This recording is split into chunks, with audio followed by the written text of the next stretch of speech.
এই মোটরটা পানি উঠতো না, গ্রাহকের অভিযোগ। তো মোটরটা আমি খুলে দেখলাম এত পরিমাণ আয়রন খেয়েছিল। তো সেই মোটরটাতে আয়রন পরিষ্কার করলাম, ওয়েল সেল নতুন লাগাইলাম।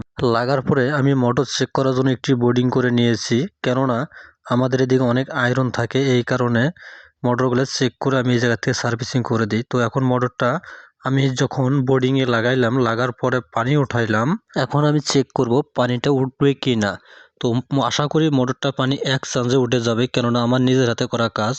তো আসলে এক চান্সে পানিটা উঠে গেল, কারণ আমার এই জায়গায় প্রতিনিয়ত খোলা লাগা করায় লিক থাকাটাই স্বাভাবিক। দেখেন একুরেটভাবে পানিটা উঠে গেল, নতুন যেরকম সার্ভিসিং ছিল মোটরটা পানি উঠে গেল।